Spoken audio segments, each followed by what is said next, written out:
여러분, 미국이 세계에서 금을 제일 많이 가지고 있는 나라인 거 알고 계셨나요? 8,000톤이 넘습니다. 세계 1위죠. 근데 이 금을 장부에 얼마로 적어놨는지 아시나요? 온스당 42불입니다. 지금 시세가 4,500불이 넘는데 100배가 넘게 후려쳐서 적어놨어요. 그것도 53년째 고치고 있질 않습니다. 자, 그럼 이게 실수일까요? 아니죠. 본인들이 보유하고 있는 금값을 53년 동안 실수로 잘못 적어놨다? 이건 말이 되지 않죠. 일부러 그런 겁니다. 근데 여기서부터 진짜가 나오는데요. 미국이 지금 이 53년 묵은 장부를 꺼내들기 시작을 했습니다. 왜 하필 지금이냐? 그게 지금 반토막이 난 비트코인이랑 정확하게 연결이 됩니다. 지금 비트코인 60K 초반이죠. 작년 10월에 126K를 찍었던 거 여러분들 다들 기억하실 겁니다. 거기서 딱 반토막이 났어요. 지금 공보 탐욕 지수도 보시게 되면 극도의 공포입니다. 개미들은 완전히 얼어붙은 상황이에요. 다들 코인이 끝났다, 이제 던져야 된다, 이거 회생 불가다, 사이클 이제 끝났다, 이렇게 이야기를 하죠. 하지만 제가 이 채널에서 항상 드리는 말씀이 있죠. 뉴스의 표면 말고 구조를 보셔야 된다. 개미들이 겁이 나서 던지게 될 때 큰 손들이 뭘 하는지를 정확하게 보셔야 됩니다.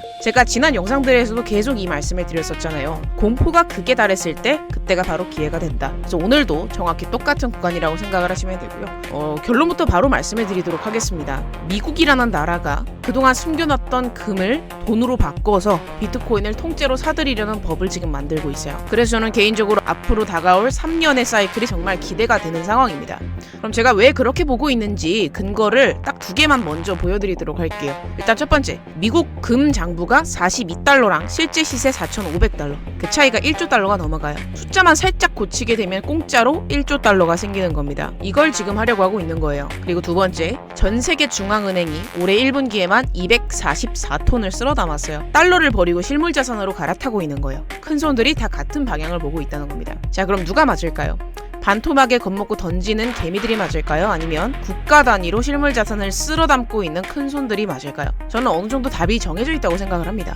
오늘 여러분들께 말씀드릴 순서는요. 첫 번째, 그 42불의 정체가 뭔지, 그리고 두 번째, 미국이 왜 하필 지금 그걸 하려고 하고 있는지, 세 번째, 그리고 그게 왜 비트코인으로 연결이 되는지, 이 영상을 끝까지 보시게 되면 지금 미국이 설계하고 있는 판이 완벽하게 이해가 되실 겁니다. 먼저 그 42불이라는 가치가 왜 생겼는지부터 설명을 드려보도록 할게요. 1971년에요. 닉슨 대통령이 갑자기 선언을 합니다.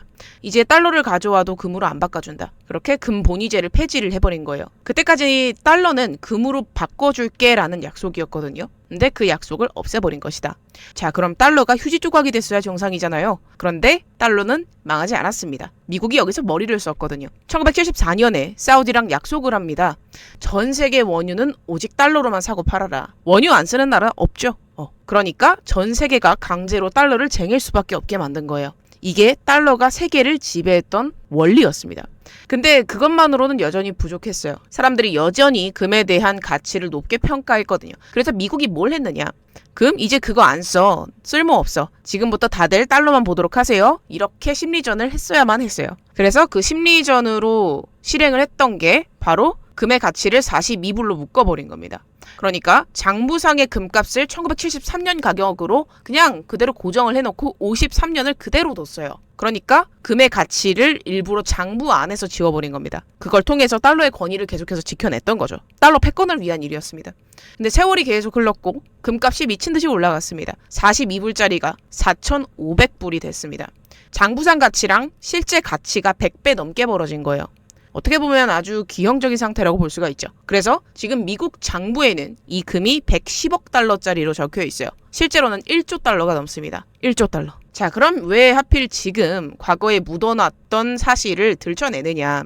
왜냐하면 미국이 지금 발등에 불이 떨어졌습니다. 지금 전 세계가 달러에서 발을 빼고 있거든요. 특히 중국을 보시게 되면 얼마나 심각한 수준이냐면 자산 1위 은행인 중국 공상은행이 있어요. 이 은행이 실물 금 거래를 제외한 모든 금 거래를 못하게 막아놨어요. 그러니까 진짜 실물 자산만 남기겠다라는 거죠. 또 다른 나라들도 마찬가지입니다. 아까 영상 초반에 제가 세계 중앙은행들이 올해 1분기에만 244톤을 쓸어 담았다라고 말씀을 드렸잖아요. 이게 투기를 하려는 게 아니라 장기적으로 보고 움직이는 겁니다. 지금 금값이 사상 최고치를 계속 찍다가 좀 살짝 눌리고 있죠. 그럼에도 여전히 비쌉니다. 그런데도 멈추지 않고 계속 사고 있죠. 그리고 심지어 여기에 공식적으로 발표된 물량들 뿐만 아니라 몰래 사는 물량들까지 있단 말이에요. 그러면 왜 이렇게 달러를 버리고 금으로 갈아탈까? 이거는 2022년으로 거슬러 올라가야 됩니다. 2022년도에 러시아가 우크라이나에 쳐들어갔을 때 어떤 일이 있었냐면 해외에 러시아가 맡긴 달러 총 3천억 달러를 자산 동결을 시켜버립니다. 이걸 누가 봤다? 전 세계 중앙은행들이 다 봤다. 그리고 그때 깨달았죠. 아, 남의 나라에 맡긴 달러는 그냥 사이 틀어지면 묶여버리는구나. 근데 내 금고 안에 들고 있는 실물 금은 아무도 못 가져가요. 그렇죠? 그래서 지금 다들 달러에서 발을 빼고 금을 사고 있는 겁니다. 중국은 특히나 전과가 있는데요. 2015년에 갑자기 발표를 해요. 우리가 보유하고 있는 금이 604톤 늘었습니다 하고 발표를 했는데 이게 뭐였느냐? 6년 동안 몰래 샀던 금이었던 거예요. 뒷금이었던 겁니다. 그렇다 보니 지금 밝혀진 양이 전부일까요? 지금 쟁여둔 금이 훨씬 더 많다고 봐야 됩니다. 그래서 미국 입장에서는 어떻습니까? 본인들이 찍어내는 달러의 힘이 야금야금 빠지는 거예요. 그럼 당연하게 발등에 불이 떨어지겠죠? 그래서 미국도 반격 카드를 꺼냅니다. 이게 오늘 핵심이에요. 미국이 꺼낸 카드가 뭐냐? 이게 조금 소름이 돋는 게 뭐냐면 2026년 5월에 미국 하원에 법안이 하나 올라옵니다. 이름이 ARMA, 예비자산 현대화법이에요. 근데 이걸 누가 냈냐면 공화당 의원이랑 민주당 의원이 둘이 같이 손잡고 같이 냈어요. 이게 뭔 뜻이냐? 앞으로 정권이 바뀌어도 뒤집히지 않을 거라는 거예요. 아주 작정하고 만든 겁니다. 이 법안을 발의한 의원이 이렇게 얘기를 합니다. 대통령이 4년 동안 할 수 있는 걸 의회가 나서면 영구히 만들 수 있다. 이게 무슨 말이냐? 트럼프가 행정명령으로 벌여놓은 비트코인 비축 있죠? 아예 법으로 못을 박아서 다음 정권이 절대 뒤집지 못하게 만들겠다라는 겁니다. 그만큼 진심이라는 거죠. 그 내용이 뭘까요? 5년 동안 비트코인 100만 개를 사들인다. 100만 개면요. 전체 발행량의 5%예요. 그리고 20년 동안 못 판다고 아예 법으로 묶어버립니다. 이 돈을 어디서 마련을 하느냐? 세금을 올려서 아니면 달러를 새로 찍어서 예산을 써서 아닙니다. 단 한 푼도 안 씁니다. 그럼 무슨 돈으로 매수를 할까요? 네, 제가 영상 초반에 말씀을 드렸던 바로 그 금입니다. 42불로 적어뒀던 금을요. 시세 4,500불로 다시 매기는 거예요. 그러면 장부에 1조 1,700억 달러가 딸깍하고 생기는 거예요. 그럼 그 공짜 돈으로 비트코인을 쓸어 담겠다는 겁니다. 어떻게 보면 53년 동안 달러를 지키기 위해서 거짓말을 쳐왔던 거죠. 그런데 이제 비트코인을 사는 돈으로 쓰겠다는 거예요. 이게 말이 되나 싶죠? 근데 진짜입니다. 그리고 이게 미국만 이러는 게 아니에요. 브라질도 외환보유고의 5%를 비트코인 100만 개에 넣겠다는 안을 검토하고 있고요. 이게 무슨 뜻이냐면 한 나라가 국가 단위로 담기 시작을 하게 되면 옆에 있는 나라들도 가만히 못 있게 된다는 겁니다. 미국이 그렇게 나서서 한다 그러면 미국만 가만히 사겠습니까? 아니라는 거죠. 거기서 세계 1등 나라가 담고 있는데 내가 안 담아봐요. 그렇게 뒤처지면 어떡해요? 그러니까 국가별로 눈치를 보면서 먼저 담으려는 쟁탈전이 시작이 되는 겁니다. 근데 제가 분명하게 말씀을 드리고 싶은 게 뭐냐면 미국이 내일 당장 비트코인을 100만 개 살 것이다 라는 이야기가 아니에요. 이건 분명히 하고 갑니다.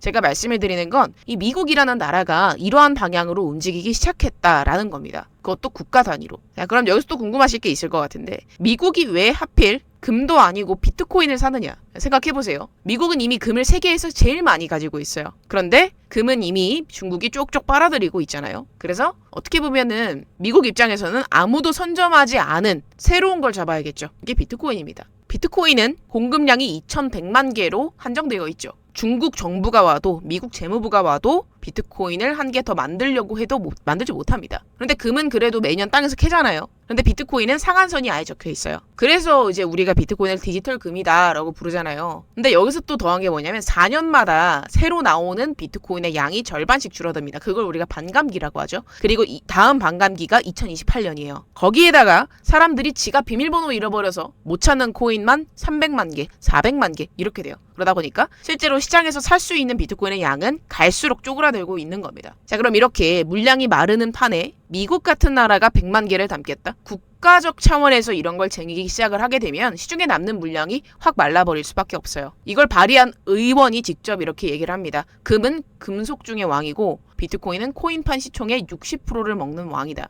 둘 다 각자 판에서 진짜 돈으로 인정을 받았다는 거예요. 그럼 어떤 느낌인지 감이 오시나요? 중국은 옛날에 실물 자산인 금을 잡고요. 미국은 새로운 실물 자산인 비트코인을 잡는다. 여기에서도 패권 싸움이 벌어지는 거예요. 한정되어 있는 실물 자산을 두고 벌어지는 패권 싸움. 자, 그리고 여기서 수급을 한번 생각을 해보세요. 알마가 매년 20만 개를 사겠다는 거잖아요.